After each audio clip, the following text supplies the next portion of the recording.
I Wait for it. Here we go. we don't have the rights to this song, Harry. Roman Anthony is here to stay. Welcome back to Oof. Knock from Boston, guys. It's Bennett and Harry as I'm always. Harry. We are Let's coming in hot with exciting news. yeah, let's just get right into it. Yeah, you know what? We'll play it one more time.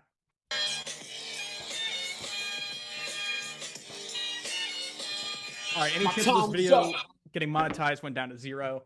That's okay. It's all right. Okay, so this was yesterday. Jeff Passan broke the news. Roman Anthony signing an 8-year, $130 million deal with the Sox. Club option for 2034. Incentives and escalators that could make the contract worth $230 million. Amazing. Anthony's only played 47 games. He's got an on-base percentage almost 400. He debuted a month and a half ago. He is 21 years old. But this is this is pretty awesome. This is Dude, we're pretty excited. this is the long-term contract the Red Sox wanted to do from the jump. They wanted to do something like this with a player like Roman Anthony.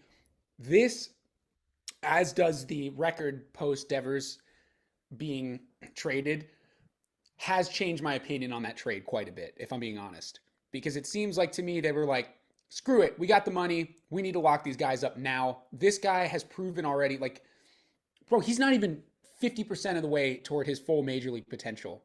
And he's got like a 830 OPS, a 400 on base percentage. Wait till he gets his power stroke and he starts hitting the ball out of the ballpark more. Oh my God. So congratulations to the Red Sox front office. Yeah. Well done. You did the right thing. Breslow, whatever I think about you is what I think about you, but you did good. You did good. I'm really, really happy, man. It's like, oh, we didn't get anything at the trade deadline. Let me go lock down Roman fucking Anthony for the next almost decade. Dude, and even if the contract gets to the 230, which it probably will, it's probably all-star appearances, MVP votes, those kinds of things. Yeah. 230 million for 9 years for a guy that is going to be probably like a 6 to 8 time all-star, is gonna get MVP votes, is gonna win a Silver Slugger. I hope. Yeah. Bro, we're gonna look back at that and be like, that is the most undervalued. Like, I cannot believe we got him on such a team-friendly deal. It reminds me of the Ronald Acuna $100 million contract. Yeah, I mean, I think that's like that's like kind of exactly what Breslow's I think been going for. Yeah. With Christian Campbell's contract, with by the way, 14-game hitting streak in Worcester. Yeah, he's been hot. He's been hot, which is good. Cedon Rafaela, that contract is an absolute fucking steal at like, what was it, like 8 years, 50 million? Yeah, 50, 60 maybe. Yeah, Bayo, also, great short-term contract. Like he's Crochet, of course. Yeah, no, it's a no-brainer. This contract was, if it wasn't coming now, it was coming in the off season. And I think it should get everyone excited about the future of this team. I mean, we're not gonna do the Mookie Betts shit again. Hopefully. No. Yeah, I mean, Marcelo's the last one, and if even if they lock him up for the remainder of his team control years and give him a contract, to me that's it's just a huge vote of confidence in the fact that I do think ownership wants to have a player or multiple players that fans can rally around. And there is stuff that we certainly didn't know about the Rafael Devers thing, but I think it goes back to what we were saying in that episode we did when he got traded, which was they never wanted to give him the 10-year deal. They didn't want to give him that contract. He's a designated. I think they knew from the get-go he's going to be a designated hitter. He's not good enough defensively. And it obviously ruffled some feathers, and then they use it as an opportunity to say, screw it, we'll lock these young guys down and get this guy out of here. Well, yeah. No, go ahead. I mean, I just feel like it's finally becoming fun to be a Red Sox fan again. For the first time since 2018, 2009, because 2021 was fun. Yeah, but even that, it was like, yay, we got Kyle Schwarber, and he's going to be gone. Like, it was like a magical year in a sea of years that felt like no one gave a shit about the Red Sox. You know what I mean? Yeah. And I mean, I think the crazy thing is that, I'm sure that we will exercise the club option in 2034. even if that happens, Roman Anthony will enter free agency, I think, at 30. Like he's still going to be young and 29, I think. probably Yeah. great. And yeah, but I also am like, cross that bridge when we get to it. I think the fact that yeah, he's clearly, I mean, made such an impact on this team in the very short period of time that he's been on it, bodes well. And I mean, he didn't have to sign this contract. He absolutely didn't have to.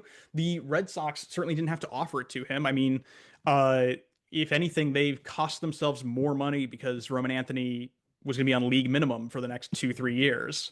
Hmm. Uh, and they decided to pay more than that for the next 2-3 years and then buy out arbitration. I mean, I definitely think it's a team friendly deal. Don't get me wrong. I think Roman Anthony should have gotten more money, but if he's fine with 130 million, I mean, who am I to judge?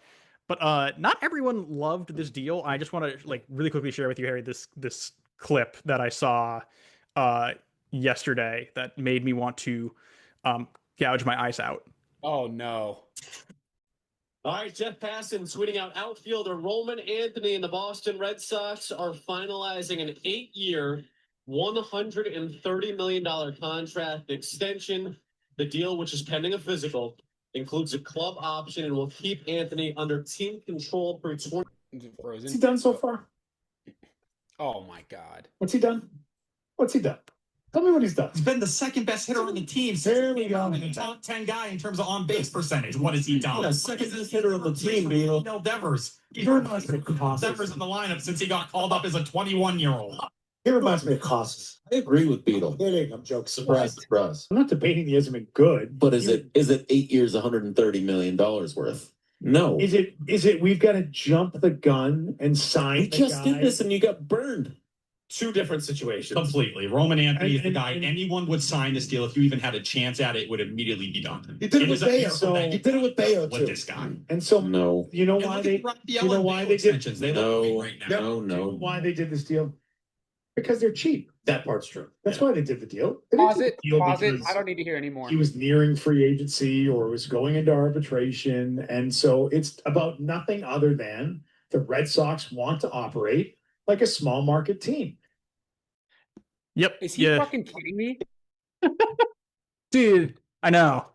Can you send me the link to that? I just want to read the comments. There's no way people agree with that. No, They're people just- are pretty like yeah, Zolak calling saying Roman Anthony is the same as Casa should disqualify him from ever commenting on baseball Bro, ever I'm like again. about to say like he needs to lose his job. That is dude, a you know, crazy thing to say. when there's baseball news, you know where I don't want to you know who I don't want to hear from? The people at Patriots training camp. Like what the fuck? Like they're the wrong guys. Dude, I'm so fucking sick of Red Sox fans who hate the Red Sox. Like, just be fucking Yeah, happy. I know. It's like they can never get it right. This is insane. Boston media is the only place where they're mad at their team for making a smart move. Bro, Yeah, that is literally. like one of the best contracts you could, in my opinion. I mean, look, things age the way they age, and we're never gonna know for sure, but like why would we not be so eager to sign this guy up? He wants to be here too. Yeah. Did you hear his press conference? He was like, there's no place I'd rather be for the next 10 years. Like he's No, of stoked. course. I commented on it. I was like, I like that the guy on the left's whole argument is that spending more money is better than saving money. It's like Fucking so moron. fucking stupid. Because guess what? If they went out and signed, let's say they had gotten Vlad Guerrero, right? Mhm. Let's say Vlad Jr. Those guys would be complaining, "Oh, he's just a first baseman. It's 500 million for like you can't win with that guy. Get a fucking life, dude. It's Dude, so I mean, ridiculous." Like, say Roman Anthony keeps going, he wins Rookie of the Year, and then it's like, well, then it's gonna cost more money. Oh, you wait 2 more years. Oh, it's gonna cost even. Well, then like, they'll say though, well, Chris Coughlin won Rookie of the Year, and who cares? Like, there's always a reason to be. Bro, there were Red Sox fans that I interacted with in Boston who hated David Ortiz. Let me just put it that way. That thought he was overrated, overvalued, shouldn't have been making the money, didn't deserve to be in the Hall of Fame, definitely did steroids. Like, you Red Sox fans, like being a Red Sox fan, I feel like fair position to speak on this. They're great. They're passionate. I love it. And there's also some of the most like disgruntled motherfuckers on the planet. Like, get happy, be stoked, dude. People Also- want to be here right now. Crazy to like hit Ortiz for being overpaid when he never had a long-term contract. Bro, he was making like the most he ever made in a year was like 16 million. Yeah. Like It's all like 1 year, 3 year deals. Like that's so stupid. Yeah, I just like stop like giving me stop letting people who hate baseball be baseball commentators. Like it's just it's so obnoxious. Yeah. This is a good deal. Like I mean I think, if they had let this go the Mookie route, like he would have gotten a free agency and been, he could easily be a player who's worth $400 million in this like market. I mean, this is the same thing with Crochet. Like we got him for a steal. If we tried to negotiate with Crochet now and not, There's no way. he's not There's coming no in at way. 160 million. Like that Bro, was a steal. you have to take, this is why I always say give guys money.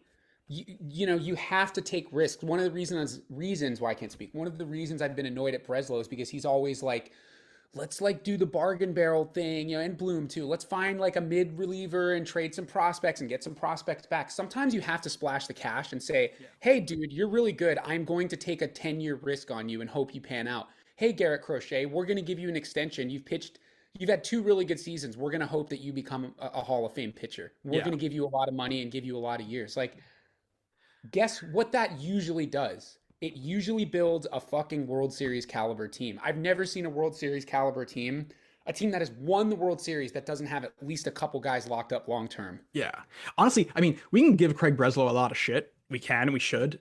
Sure. But if there's like one thing I think he's really good at so far is his contracts he structures his contracts real nice. Like, dude, he's been really good with that. None of them have been duds. None of them. Nope. Not even Campbell. Campbell's not like it's not a dud purely because it's 8 years and $60 million. Like it's just so little money like for baseball that it's like, who cares? Bro, Bregman is making 2/3 of Campbell's contract in one season. You know what I mean? Like, and and a lot of it's deferred. Like Breslow's got the whole free agent, or not free agent, but like the contract extension thing figured out, it seems, which is great. I mean, it's a good skill to have. Which here's the other interesting thing. The Red Sox are the Red Sox, like historic team, great ballpark, great fans. They're competitive this year. They're typically competitive. The last few years have been up and down, but we know like what the Red Sox are as a baseball entity, right? I haven't seen an eagerness from young guys to sign up with a team on any major league franchise like this in a long time. I mean, we have dudes chomping at the bit to get up to the major league level and play with the club and sign an extension. Like, this is good news. This to me signals the clubhouse culture is really good. That goes up to Cora to some degree. I think Cora does. And what's his contract? He has more. He just signed that 3-year deal. So 2 more after this. Yeah. So he's doing something right. And, and again, I agree with you. So go ahead. No, you go for it. I'm all about criticizing when criticism is necessary. And I think Breslow has made some big mistakes, but I also think there is a culture of the Red Sox within the clubhouse. Guys are willing to sign up. And I think they do believe in the vision long-term, because you don't get young guys just because you're at the major league level. And again, I've talked to players who have played Major League Baseball. I have people that I know that I've communicated with about this. You don't just sign up because you're in the majors. If you're playing for the Chicago White Sox, you're fucking taking the first bus out of there, dude. You do not want to sign long-term with them. If you're playing for Pittsburgh, there's a reason Skeens is probably going to be traded. Yeah. He doesn't want to sign long-term with them. Yeah, of course not. He doesn't care. They give him $500 million. He's like, why the fuck? I'm never going to win anything here. Why would I stay here? Yeah. So it's good news. It's good news. Yeah, I was actually watching. So it's funny. I just kind of gonna go on a slight tangent here. I was watching Trevor May's YouTube channel today. Oh, I love that. I love his channel. He did a great video on the salary cap, like possibility, and he explained, he was like, okay, let's pretend we're in a salary cap situation, and there's a pitcher, and the cap for what you can offer a player is like, is 5 years, $130 million. Like, let's just say that's the most you can offer a player. You offer this pitcher, like Pittsburgh offers him that contract and LA offers him that contract. Like, he's still gonna go to LA. Like, even if the price is the same, because LA is better at baseball, at building baseball teams than Pittsburgh. Like, the salary cap is not gonna fix that problem of like shitty low market teams not getting bigger names. But anyway, to go back to your point about clubhouse culture, and I think this kind of ties in with Breslow being really good at signing contract extensions. Extend Alex Bregman. Yeah, And let's Alex do that. Bregman right now. I was just about to bring that up. Like, when that's got to happen soon He's too. Greg. He needs to stay forever. I want Alex Bregman to go to the Hall of Fame wearing a Red Sox hat. I want everyone to forget that he was on the Astros. Especially now that Correa is back on the Astros, I'm like, let's just move on from that team. Like, let's just like, yeah, I would actually assume that that's going to happen. Now I have so much more faith over this last like, when was Devers traded? Mid-June. Yeah. So over the last month and a half. Yeah. It's really true. And which, again, something was going on there that we didn't know about. Mm-hmm. It's deeper than the first base, third base thing. It's deeper than the, like, he got mad at Christian Campbell and maybe that wasn't true. Like, it's deeper than all that stuff. Something about that guy in the clubhouse was not working, because at a certain point, I know correlation doesn't equal causation, but at a certain point you kind of have to look and be like, the Giants suck, bro. Yeah.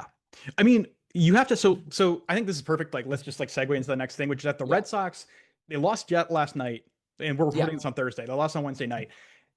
Doesn't change the fact that they've been red hot since the trade deadline. They've won 4 series straight now. Since the I mean, other than like the Phillies and the Cubs, like they've been red hot. Great. They've been, the Red Sox are the Red Sox are in second place. I can't even believe they're in second we're actually competing. We're literally competing for the division. We're 2.5 games up in the wild card. The Yankees are now the 3rd wild card, dude. It's amazing. Like, we have the best home record of any team. We are, 39-22 at Fenway. Fenway's getting sold out. It's like I think on Tuesday it was 37,500 or 750 at that game. Like, dude, it's awesome. It's amazing. The Red Sox are on fire. It's great. And like, we're within, I believe we're 4 games out. We're within striking distance of competing for the division. I mean, we have a series left with the Blue Jays. We have not played the Blue Jays well at all. I think we've only won 2 games against them. They've battered us every time, but that's not even inconceivable anymore to think we could be looking, and I don't want to, look, I just wanted to get to the playoffs this year. That was like when we came into the first episode of this, I was like, just get to the fucking playoffs. Like, give me October baseball. Give me the wild card series. I don't care. If we can sneak a first round bye and win the division, dude, yeah. I can't even believe we're having that conversation. And it's been aided by the fact that the American League is weak. The Yankees look like a AAA team right now, which is incredible. We're going to get to that in a second. Yeah, I was going to say, we'll talk about that. But I don't know, man. It's fun being a Sox fan again. I haven't felt this way since 2021. And even then I was like, is this team really good? This team, I'm like, no, this is a good team. Here's the thing: is like the reason that part of the reason this team is good is because they fucking love each other. They are clicking as a group. They are. I mean, seeing them all on the dugout steps doing the playing thing. Which, by the way, hearing about that experience was fun. So funny. Yeah, I'm like, oh my, that's my nightmare. Yeah. I it's just like, it's very organic how those guys are all coming together and really like picking each other up and playing good ball. And I mean, it just, it's really fantastic. I really, I love the energy. You can just like see it in the broadcast too. I mean, you could kind of feel it.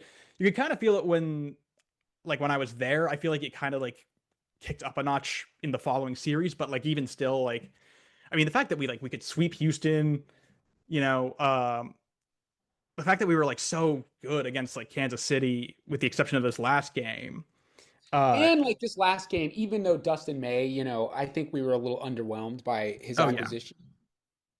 Yeah. Pitching, starting on the mound for the first time for a new team on the opposite side of the country, vis-a-vis playing with the only major league franchise you've ever known.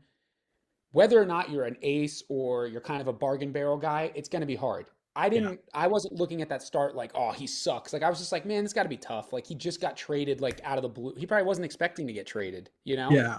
Well, I think he was, because I was reading a piece with him about Dustin May was going to get moved to the bullpen. And he was really fighting with the Dodger front office about like how he's a starter. Gotcha. So I think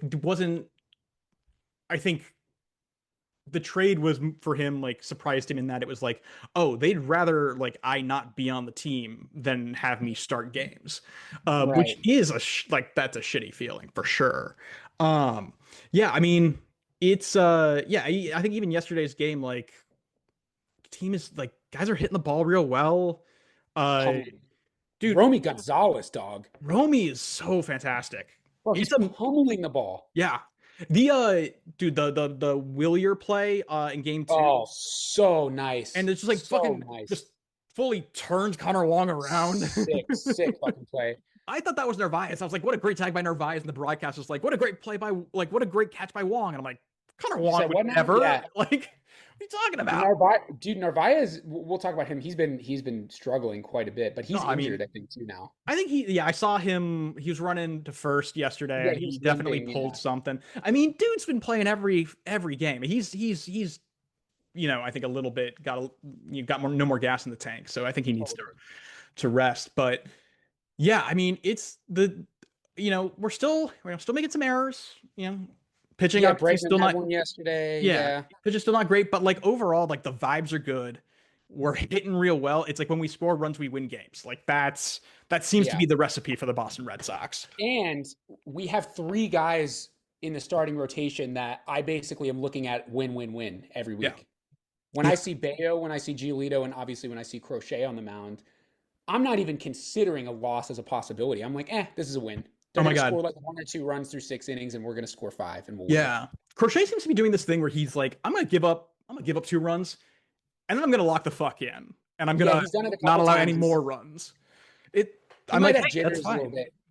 Yeah, I mean, it's also like, he's only human, he's but I mean, you got to think about it. Like this team, you have, I think you can argue that there are at least 2 or 3 guys who, no one on the Red Sox is going to win MVP, but 2 or 3 guys are going to get MVP votes.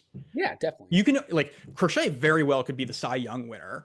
I think he will. There are at least, I would say, like 2, 3. Yeah, I think 3 guys who could get Gold Glove awards, and I think like 4 or 5 who could win Silver Sluggers.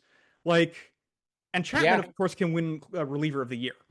Like, it's like that on its own. It's like you look at that, and it's like that's a recipe for a team that like does well. Like that is, I think that's pretty cool. I was kind of, I think elevated the team in my mind from my perspective.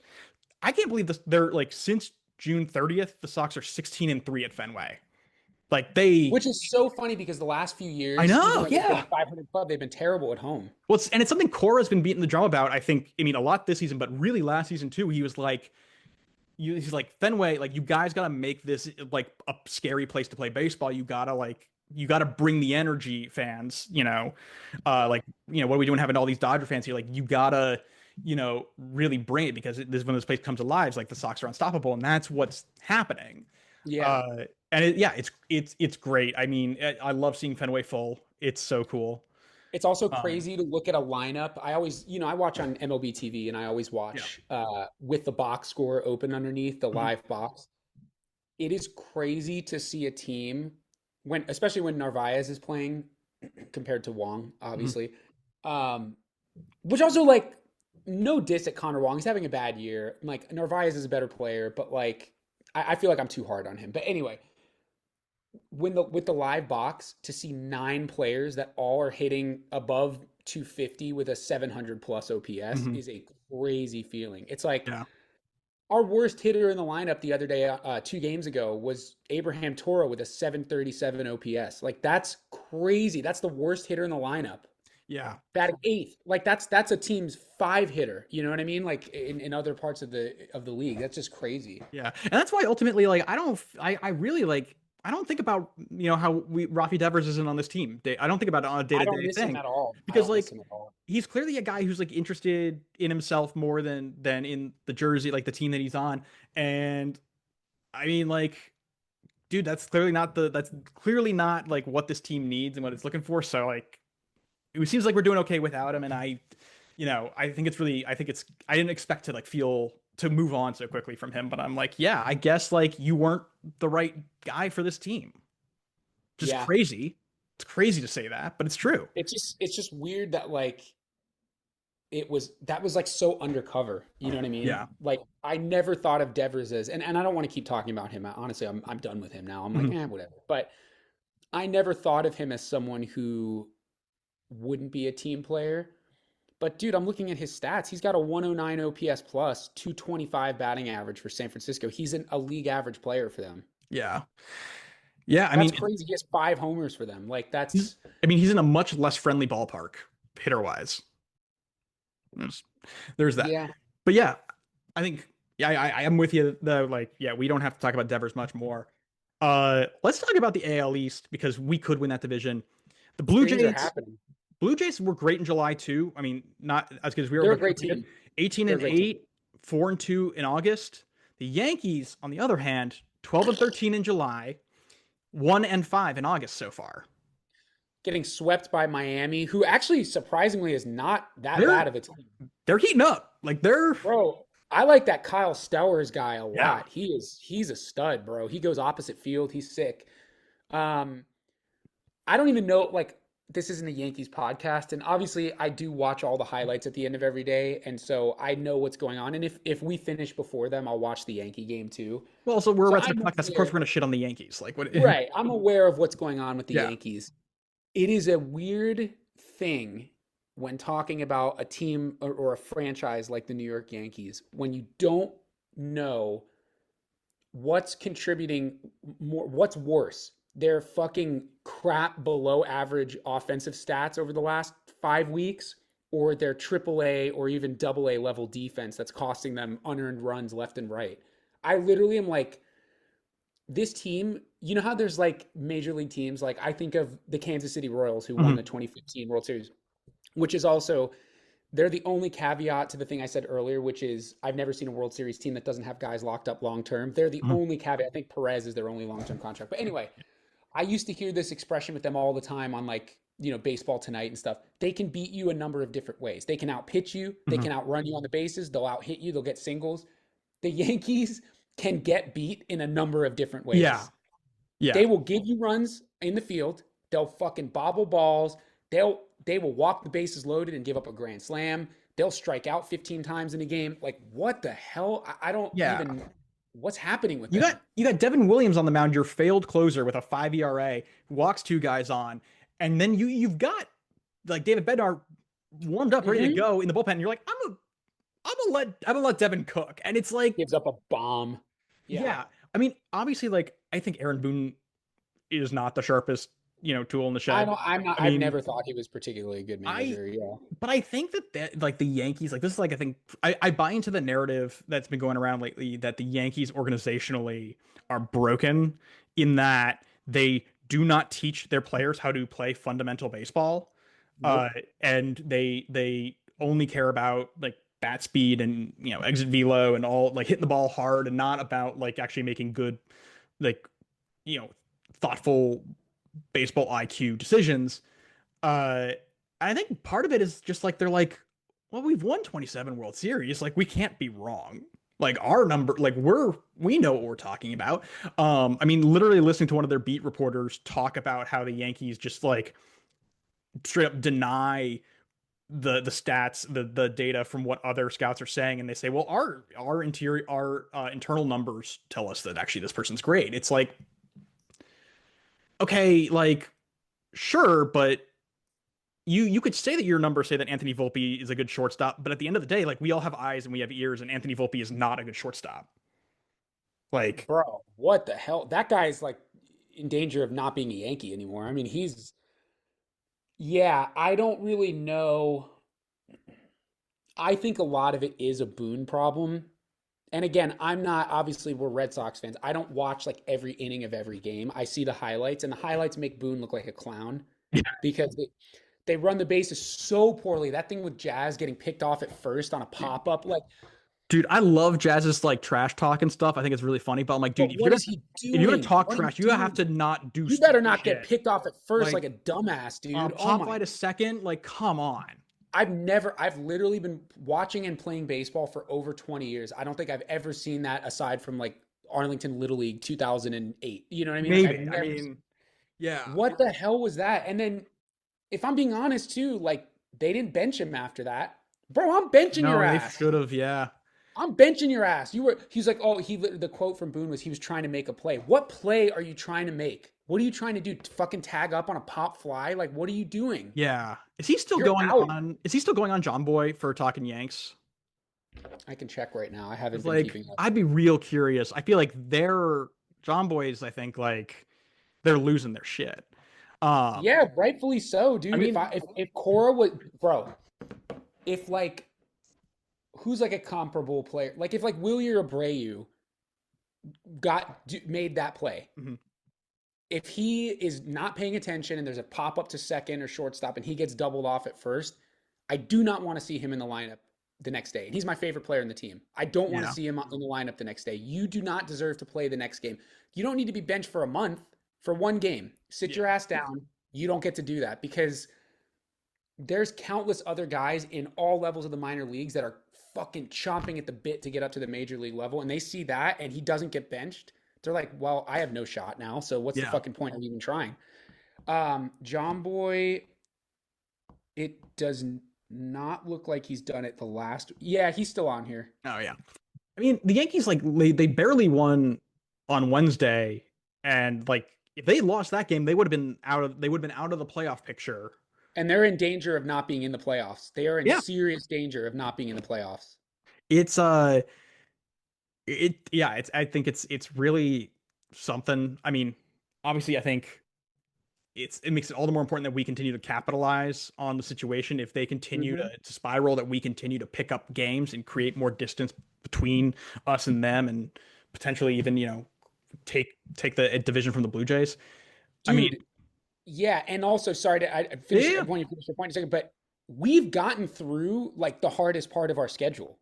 Yeah. So I mean, there are moments where it still gets a little dicey, but like I don't look at, to me, that coming out of the All-Star break, Phillies, Cubs, Dodgers, I was like, we could, remember I said 5-4, we went 4-5, but I was thinking this could also be a 1-8 and our season's over.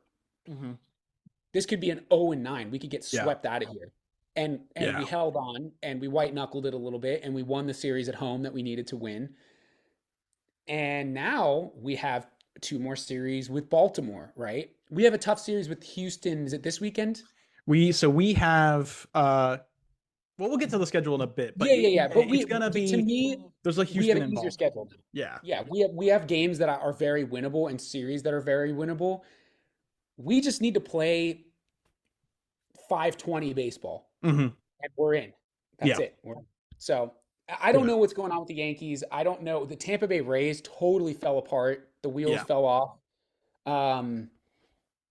And the O's are the O's. Yeah, the O's suck. I mean, I don't really, it's so weird because I really couldn't have foreseen the division being the way that it is. But listen, the American League is weak. I think Texas is kind of in the fight. Cleveland is kind of in the fight. The Angels say that they're in the fight, but Angels aren't, because it's like Texas, Seattle, and Houston are all in play. So there's no, I'm like, Angels. They say they are, but who are you kidding? You're the Internet Explorer of baseball teams. Yeah, no, that's a good comp. That's true. Real quick. Yeah. Do you think we pull off the division? Do you think we can actually do it? I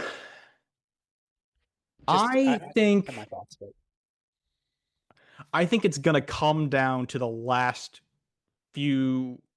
Unfortunately, I think it's going to come down to the last few like series of the season, which are against some of the best teams in the league. I know. That's what I'm looking at. And we end the season against Detroit. Like, I think it is. It's at home. It's a Fenway series. Yeah, but it's a combo of, I think, Detroit, Toronto. I forget what the third team that we're playing is in that mix at the end of the season, but I think it might also be Detroit twice. Yeah. Either way, like it's all about how we do in those games. I think if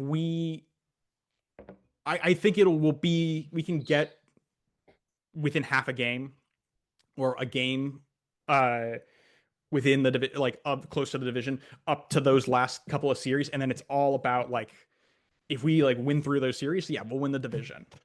My thought is we need to clinch the playoffs going into like the final week and a half. Like we need to have built enough of a lead so that with these young guys, again, this is just my experience playing sports.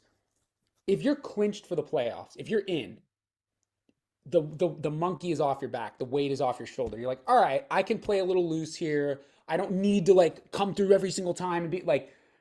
I think they're going to play a lot better versus like we can go for the division and kind of not play it safe, but if we fuck up and it backfires and we throw a pitcher a couple innings too long and don't have him for the next game, then we're at risk of not making the playoffs altogether. So Yeah.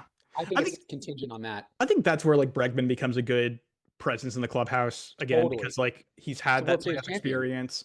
Yeah, Yeah. World Series champion. I don't think he's ever won the wild card. I think he's only won the division if I remember correct. No, 2023. I think they won the. Houston's definitely been a wild card team in his tenure. Maybe. Okay. But like I think can kind of like help guys weather that storm as well. I think a big piece of how we win the division, and I think it kind of segues into the next like kind of piece here is like we got to talk about pitching. We got to talk about our rotation, and making sure that these guys stay healthy. Because I mean, obviously Garrett Crochet continues to be an absolute pig. Stud. And he's gassed up, and he clearly loves pitching at Fenway. Like, loves it. So I mean I always want him going. Like Lucas Giolito and Brian Bayo, I mean they heard all of us. They heard Red Sox Nation like begging and pleading for Joe Ryan, and they were like, we've got Joe Ryan at home. Yeah. And like it's like the two of them.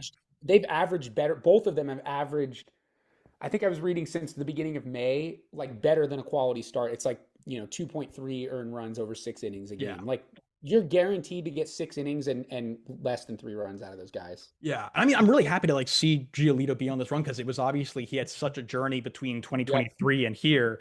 And then the beginning of this year was not kind. And he was still kind of, I think, working through that elbow. But I mean, I honestly think I'm like, you keep pitching the way you're pitching. Like, I think if he exceeds a certain number of innings, his club option becomes a mutual option. Yeah. And I think if it's a mutual option, he's going to be like, I'm testing free agency now. Probably. Like, I would think so. I mean, good for him. I like it just like goes to show like how well he's turned the season around because he was kind of a wild card. I think when we at the beginning of the year when we were looking, I wasn't expecting anything from him. What I thought Cutter Crawford was gonna be is what Giolito has been. Yeah, and Bayo, I mean, I think a little rough at first, but really overall has like been exactly kind of where I was hoping he'd be. Bro, he's a great number 2, number 3 guy. Yeah. That's all. It's perfect. He's great. Yeah, he's locked in. Those final 2 spots are tricky. Yeah, I mean, Bueller just continues to. I mean, this one wasn't as bad as previous starts. We still won that game, but I mean, can't even go 5 innings. It gives up 9 hits. He's lucky that it was 9 hits and 3 runs. Like that's really lucky. No strikeouts and 3 walks. I mean, it's just he doesn't have control over the baseball anymore. No, and I unfortunately look at Dustin May as sort of a similar prototype. They're very similar. I will say, Dustin May had a few pitches yesterday. I was like, fuck, that's a nasty pitch. He threw a curveball. He struck out. I don't remember who it is, a lefty guy from the Royals. That fool swung and missed. The ball hit him in the knee, and he swung and missed. That thing moved like 12 inches over the plate, but he has no command of his pitches. Yeah, he also couldn't even make it 4 innings. It was 3 2/3, 6 hits, 3 runs. Also, yesterday, the Red Sox pitching staff hit 5 batters, which is, I guess, is a record for the team. Weird. Yeah, I've never seen that. Just kept flunking Royals. Yeah, I think the rotation is definitely. I mean, I'm always nervous about the bullpen because that's just like it's the bullpen, but the rotation is definitely where I'm like, if we only really have 3 starters, like that is gonna really tell us like how long our season's gonna be. Here's an interesting thing for you. Interesting tidbit. Kyle Harrison has been doing great in AAA. Yeah. He just pitched, I think it was yesterday, 5 innings. They're only throwing him 5 innings. I don't know if that's intentional, but it doesn't seem like he's done any more than that. Okay. Let me check the line. I believe it was, let me see right now. Here we go. 5 innings, 2 hits, 0 earned runs, 7 Ks. Yeah. Maybe it's time to give him a shot. I mean, I think so. I also think how familiar are you with Peyton Tolley? Or Toll? I don't know how to pronounce his last name. Like vaguely enough. So, little background on him. He is according to Sox prospects, he's now the new number 1 prospect in the Sox system. Really? Is he actually? Yeah, he was the second player drafted in 2024, or second like Red Sox like draft pick by the Red Sox in 2024, and he just got promoted to Worcester after 5 weeks, which is 6 games in Double A. His pitching line this year through High A and Double A, he's also a lefty. His line is 76 and 2/3 innings, 28 runs, 21 walks, 116 Ks, a What a beast. 2.93 ERA. Give him a shot. He's also height and weight wise, he is exactly the same size as Crochet. Wow. And he's got a dope mustache. He's got Nice. just a nice like 70s baseball pitcher mustache. Bring him up, dude. I love it. I honestly, yeah, I'm like, hey, should we give this kid a shot? Like, if we get into a comfortable enough place, because like, I don't want to obviously don't want to rush a prospect, but like, if we get ourselves in a comfortable enough place in the standings where we can afford to, I think we should. Yeah. But I agree with you about Kyle Harrison. I would give him a shot. The only question is like, well, who do you move? Because he comes up, someone has to come off the major league roster. And I don't think you can demote May. You definitely can't demote Bueller. Ooh. That's a hard one. Like, someone has to get DFA'd, I'm pretty sure.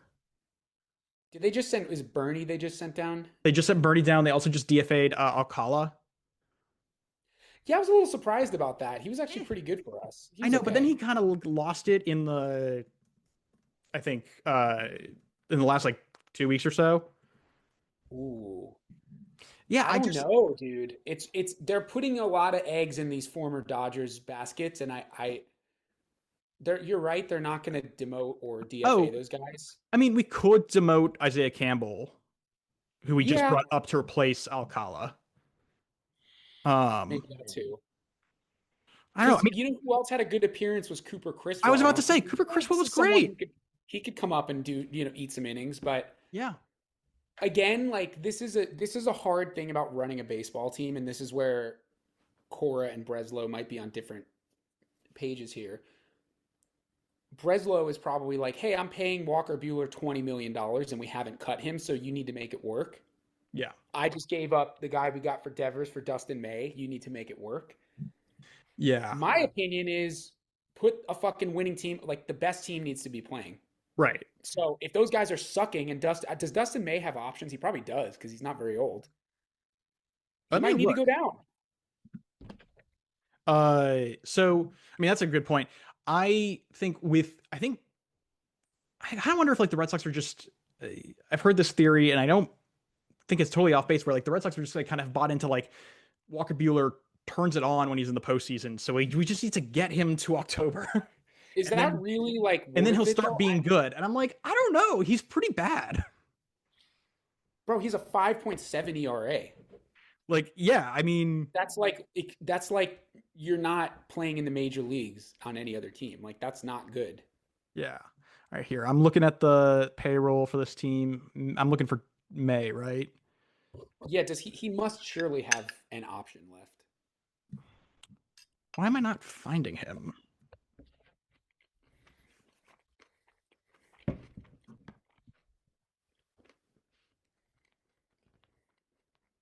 Give me 1 second. Okay, here I got to go to COTS, I guess. COTS contracts, guys, is great for like payroll spreadsheets for every team. It's not like, I mean, the accuracy is only based on like what's publicly available, right? Information wise, but it's still pretty good. Let's see. Okay, Dustin May. He has 3 options left. Like, so maybe all of his options. That might be it. Yeah. If he doesn't bring it, bro, he's got to go down. Like, yeah. This is a playoff team. This is not the Pittsburgh Pirates. This is not the fucking Tampa Bay Rays. Like, yeah. Anyway, I think so. Let's move along to guy who I think deserves a particular shout out. Trevor Story got Player of the Week last week. Bro, he's been fucking rolling. Yeah. He's been rolling, dude. Like he brought his OP. I'm such an OPS guy, but he brought his OPS at the end of June. It was in the 660s, and it's Yeah. up to like 730 now. Yeah, I mean it's really amazing, like just considering where he was and where we were on him. I mean, like we were both like, let's just cut our losses and DFA this guy. And Completely oh, amazing turnaround. so glad we were wrong about that. Holy shit. You know what's really weird about Trevor's story? They were saying this on the broadcast the other day. As a defensive shortstop, his metrics are like league average. Yeah, I saw that. That is fucking bullshit. He's so good at short, dude. Like Dave O'Brien was saying this. Gone are the days of routine plays being booted at shortstop. I loved Xander Bogaerts, but he wasn't a great shortstop. Yeah. We kind of always scuffled in that position a little bit. I feel like we always had like Pedroia, and then we had like Marco Scudero playing shortstop. You know, like it was never like a dog at shortstop. Yeah. And oh, go ahead.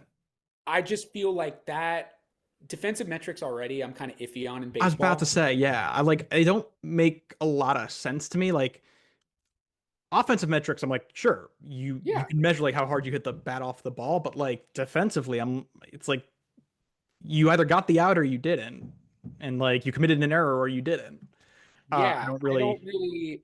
Yeah, I don't know, man. I don't really understand because I believe last year defensively O'Neal Cruz was like super highly rated because of his arm strength, but he fucking sucks in the field. He makes tons of errors. Like, I don't know. Defensive runs saved is kind of a decent statistic, but besides that, like, I don't give a shit about. It's all eye test to me. Do you make the plays or do you not make the plays? Yeah, I think that's right. But yeah, anyway, Trevor Story between July 28th and August 3rd had a 500 average with a 1.8 OPS, 4 doubles, 3 homers. He's been. Bro, if he finishes the season with us, if he finishes the season hitting 260 with a 760 OPS, that's a great season. Yeah, I mean, the slump that he went through. Yeah, I mean, you look at his slash line now, and it's comparable to what his slash line was in 21, right before he came to Boston. So like, and that's before like obviously all the injuries and stuff. It's like, okay, we're getting him back. Like that's people also forget that your point that you just brought up. People are always like, again, Red Sox fans being whatever. He fucking sucks. He played in Colorado. No, dude, the guy had like 4 injuries. Yeah. Like, he's not just like suddenly got bad when he came to the Red Sox. He dislocated his shoulder. He busted his knee. He broke his hand. Like, he's had like 3 or 4 serious injuries. Yeah. Like, he got hit by a bus basically for 4 years. Yeah. So I don't look at his spot anymore. It's like, oh, that's an out. Yeah. Dude, like the middle of our lineup, him, Abreu, Romy Gonzalez, like those dudes are fucking smashing. Cedon, I mean, although Cedon noticeably he hits worse when he's playing second. So like, maybe I think there's something to that for sure. But he's not. But he's still a stud, still defensively outstanding. Yeah, good for Trevor Story. Congratulations. Super sick to see the comeback. Do you want to briefly pivot? Are we missing anything, or do you want to pivot to the NL real quick? I actually just got a couple more things. Cool, go for it. So first thing is, and this was just I think like a really cool feel good story. I don't know if you noticed Tuesday's broadcast. I saw this. Yeah, that was really cool. First ever all female broadcast team in Sox history. So just a quick shout out to Emma Tiedemann from the Portland Sea Dogs, who did play-by-play. Alana Rizzo, who has a resume as long as my arm. She did color commentary. Casey Hudson did sideline coverage. Natalie Nuri, who covers the Woo Sox, took over the studio show, and friend of the show, Jen McCaffrey, was the studio show's analyst. Very cool. It was really cool to see that. Yeah, so do more of that. I don't know. It was fun. Yeah. It was cool to. It's great. Yeah. The second cool fun thing is that the wind wall is back, which I didn't remember being a thing, but they Cora and Sox photographer Maddie Mahatra. Resurrected the wind wall. This time in the clubhouse. I guess in 2018 it was in Cora's office, but basically it's just a Polaroid from every win. I guess it's a nice reminder to players of like how good winning feels. And at first I like saw the article about it and I was like, do we just start that? Because that's a little. Let's not chase 2018. Like let's not. And then I read that they've been doing it all season, and I'm like, Nah, okay, it's cool, man. cool. I dug it. I went to the World Series game 2 in 2018, and I saw the win wall. It was so cool. It was Yeah. so sick. I mean, I don't know how you have space for 108 of those, but More because they put the playoff they ones on put the too. yeah, So it was like 100 and like what was the 11 or final? something. Yeah. Yeah, 100. It's crazy. I'm gonna piggyback off of your first Yeah, point. yeah. Shout out to Jen. I think it's Powell or Paywall, Pawol, who, excuse me, Major League Baseball just promoted as their first ever female Yes. umpire. Very cool. Yeah. I'm so excited to watch her toss a guy.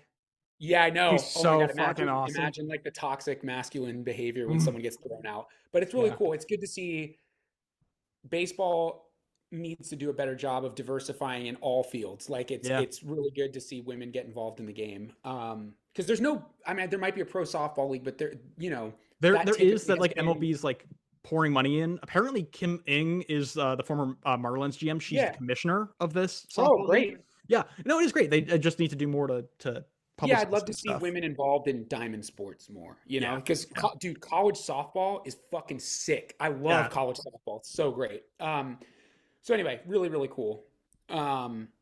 Yeah, Winwall, we're probably not gonna get 108, but that's okay. It would be kind of unbelievable if we did. But Yeah. anyway. Yeah. And then real quick, just two kind of on the opposite end of the spectrum, killing the vibe here. This week, the Red Sox announced that Tanner Houck has been shut down for the season. He's Yep. going to have Tommy John, or he's probably already had it this week. Yeah, I'm not surprised. Yeah. It was inevitable. Yeah, he'll miss obviously the rest of this year, probably a good chunk of next year. I mean, it's August, so he actually might miss all of Significant next portion year. of next year. It's pretty Yeah. interesting though, because we're looking at again a very different landscape of like, dude, we might not Might not need. really need you. Yeah, I mean, it's tough, but Yeah, I mean, well, obviously, like, I mean, Giolito came back, was struggling before Tommy John, and he came back. Obviously, his turn came back well. So, like, maybe we get Houck, Houck can like find his stuff again, and that would be obviously great. But again, we'll have to see. But hopefully, he recovers well from Tommy John. Also, a bummer, Marcelo Meyer. He had a shot in his wrist and I forget, it's like a cortisone shot or something. But it's a cortisone shot. Yeah. I think they have yet to see if he can resume baseball activities, but it does seem like season-ending surgery is on the table. Wrist injuries are really tough. Yeah. Because you don't realize like how even when guys have sprained wrists, just the wrist action to get the bat around to like turn the bat over, you can't mess with that. And he's a young kid, like Yeah. That's an unfortunate situation though, because he's had his injury problems in the minors too. So Yeah, I think also I don't wrist know. injuries. Yeah, that's a tough one. It might be better for him to just get the surgery and sit it out, Yeah, I mean, yeah, it really sucks, but hopefully we'll know more soon. Yeah. Before we move on to the NL, I just real quick want to give you that rundown of that schedule. Yes. So we are this weekend. So when this episode's out, they'll have their first game in San Diego, that day. So they'll be playing San Diego this weekend, and it'll be Walker Buehler versus Nick Pivetta, Nice. old friend, Old friend. who's doing really well. Lucas Giolito versus Michael King, and Brian Bayo versus Dylan Cease. Okay. Those second two are pretty good matchups that I look forward to seeing. Yeah. Yeah, I think it'll be great to see Bayo pitch. I was going to try to get down to San Diego, but I'm not going to be able to, unfortunately, because of work stuff. But I was going to try to go down and catch a couple of those games. Yeah. I mean, after I'm that, always excited to see, like, that's a great ballpark with really good fans. Yeah, And yeah, It's good to see guys that are going to be competitive in the postseason, assuming we make it, in a ballpark with loud fans. So it'll be good to see them pitch there. Yeah. So after that, we go to Houston. We play the Houston, Astros yeah. for 3 games. Game 1 of that will probably be Crochet Day. Just Crochet. if Bayo's pitching Game 3 of the Padres series, I think that's normally what Yeah.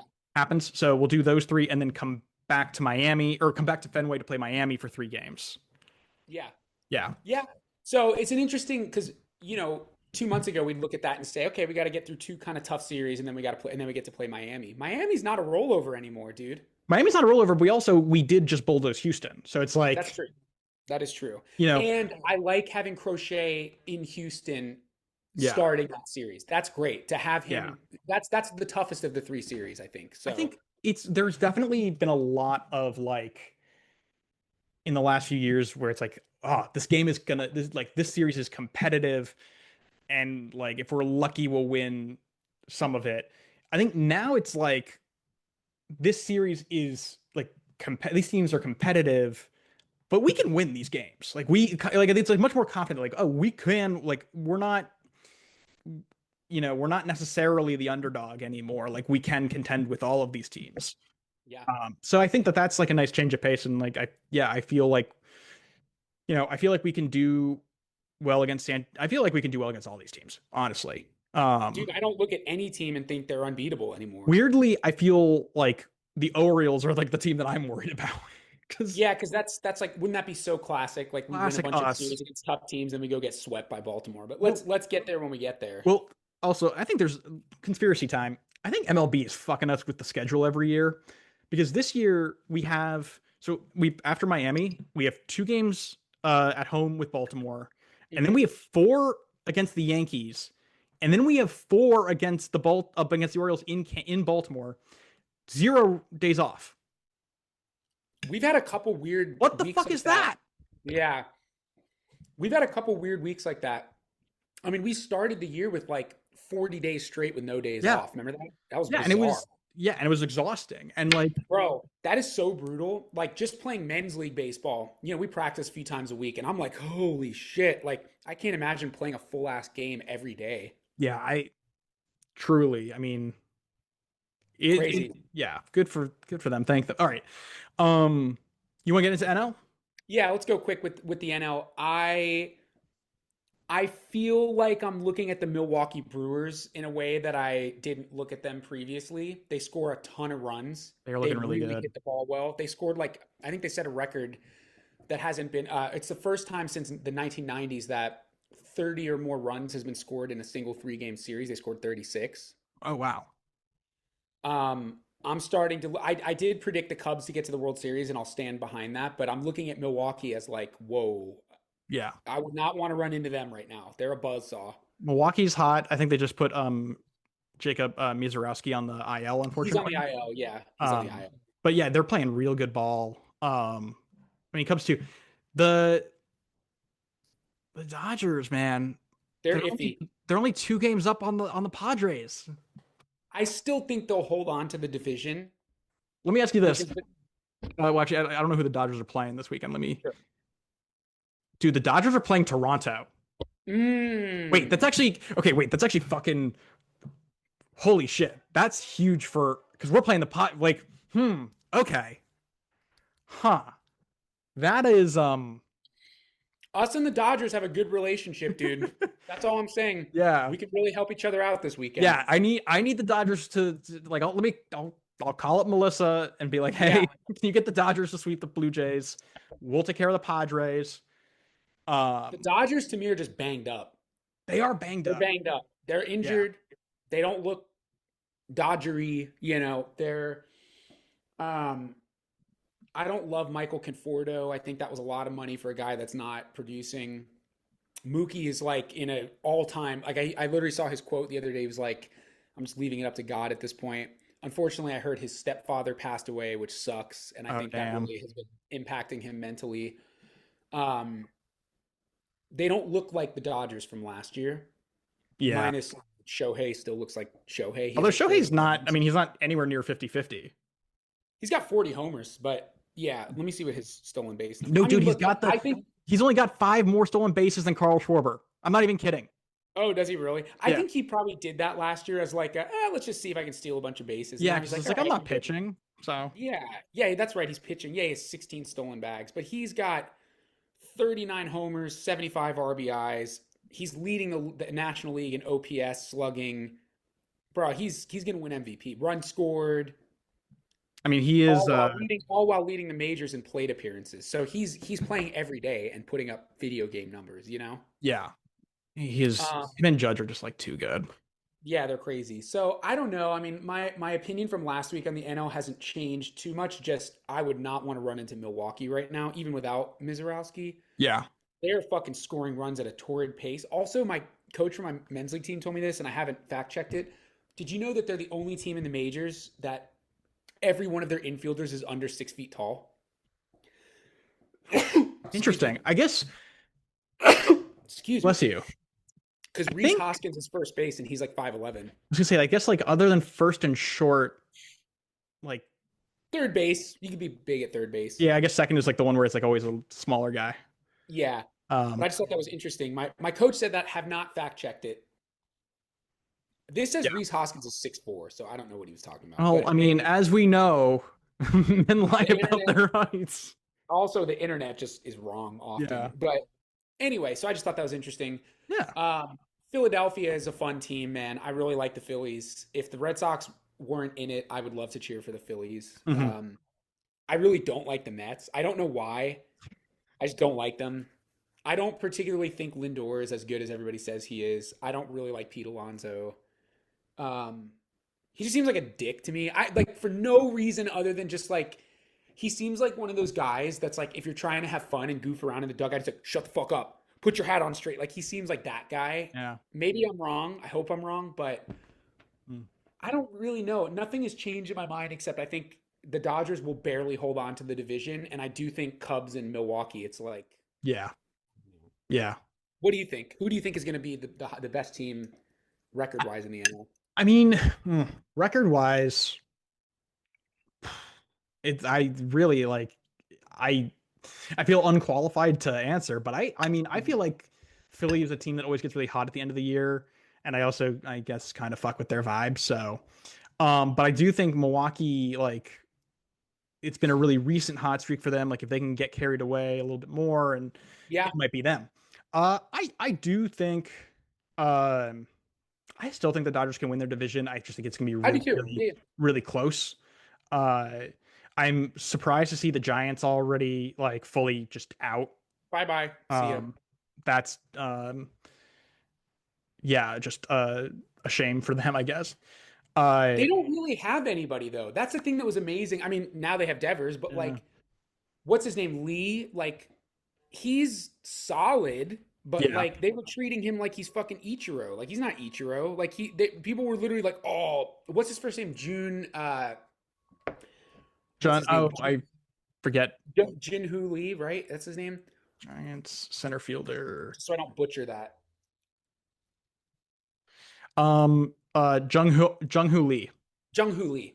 Like, Yeah. he's a good player, but like people were treating him like he's fucking, you know, fucking Vernon Wells or something. I'm like, dude, Yeah. he is not that good. I mean, Vernon Wells, I just think of like guy who stole a lot of bases, could hit bombs. I haven't played thought about good Vernon outfield. Wells in such a long time. Stud. Vernon Wells was a Yeah. stud, bro.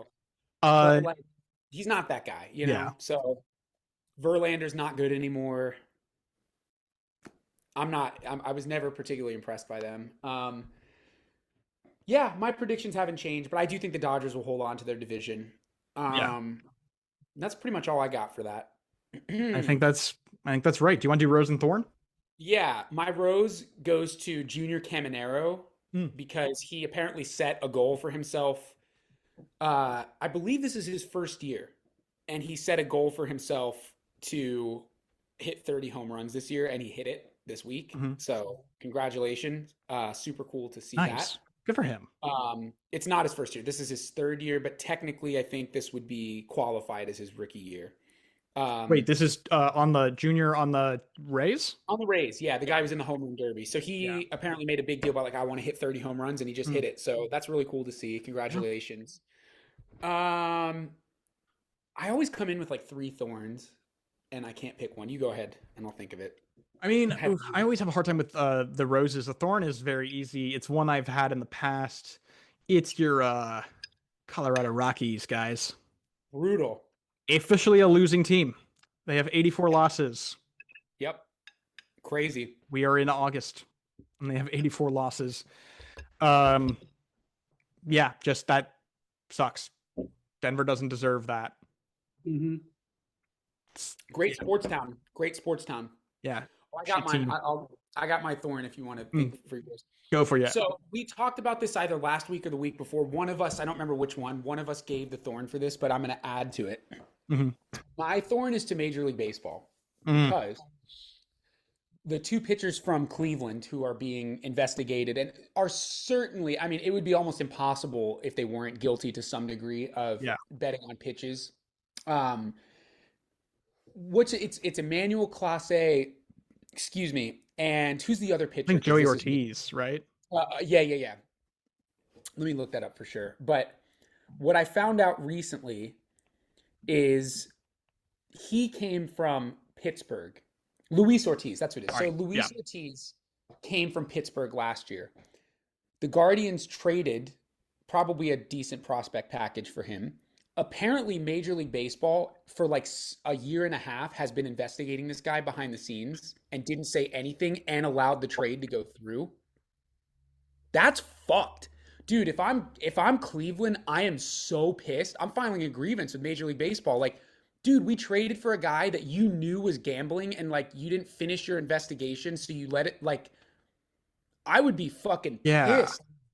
That's crazy. That's what Chris Rose said. I was listening to John Boy, and apparently the investigation has been going on for over a year now, and there wasn't conclusive enough evidence until now to suspend him. But like, dog, that's crazy. Like they gave up something for. I would be so mad. Like I want my prospects back. What the fuck is this? Right. I guess like I'd be wondering like what the league knew at the time and like what they knew now that was like made it sufficient to But don't you suspend think him. it's a simple, for example, I was really upset at the soccer team I support, Arsenal, because one of the players who's now not on the team anymore, but there was a sexual assault investigation being done and he was still playing. Mm. And you know, you need to hear the facts and take it to court, and I understand that. But I was kind of like, from what we know, this doesn't look good for him. So shouldn't there be at least some statement of like, we are aware that this is going on and maybe not playing him as much? Like, I don't know. Like, I wouldn't have played him personally because from what we knew, it looked pretty bad. And he ended up being charged with rape. So it's like, okay, this is not a good look. This is bad. Like, and to me, it's the same thing. Shouldn't there have been some communication from Major League Baseball to both clubs? Hey, just so you know, we don't know for sure yet, but like we're investigating this guy for betting on pitches that he's thrown. Doesn't mean he's guilty. Make with that what you will, but like just so you know, because then I'm probably not gonna pull the trigger on that trade. You know? Yeah, I guess like that's a good point. I think I hadn't really thought about it. Like if he should just be suspended while there's an investigation. I don't think it's that, but the league needs to communicate to both teams. Apparently, the Pirates didn't know either. It was all done behind the scenes. Like, it's like, hey, dude, we are investigating this guy because he's probably cheating, just so you know. Huh. Because the fact that he was traded, it's the same thing as like, I'm sorry, it's not the same thing as Profar. People were making that comparison because Profar got pinged in this offseason. He wasn't being investigated last year. He got popped this offseason showing up to camp. Yeah. That's a different Also, case. he wasn't a trade. He was a free agent. He's a signing. He got signed as a free agent. Yeah. I don't know, dude. I would be fucking super pissed. Yeah. I mean, that is Also, shady. fuck those guys. Stop betting on pitches you're throwing. Like, what the fuck is wrong with you? Like, don't be a loser. Don't do that. You're making tons of money to play. I get it. If you're on a league minimum contract, it's not like tons of money, but like, it's $800,000. Don't compromise the integrity of the game for that. But for a single pitch, like what the fuck? It's micro betting. It's ridiculous. Anyway, that's my thorn bullshit. I would do nothing to throw away my chance at making $800,000. Like, what are you talking about? I think for my Rose, I don't know. I always forget to think about this before I come on the show. I think I am just gonna have to like keep it with Roman Anthony and just be like, Rose, get your extension, man. Like, congrats on making $130 million. Yeah, dude, that's amazing. More, which is also crazy. It's amazing. Yeah. I'll throw a quick honorable mention, and then I got to jump off. But my quick honorable mention is to Nathan Eovaldi. Oh fuck, that's such a good one. Yeah, bro, his ERA is through 19 starts is 1.3.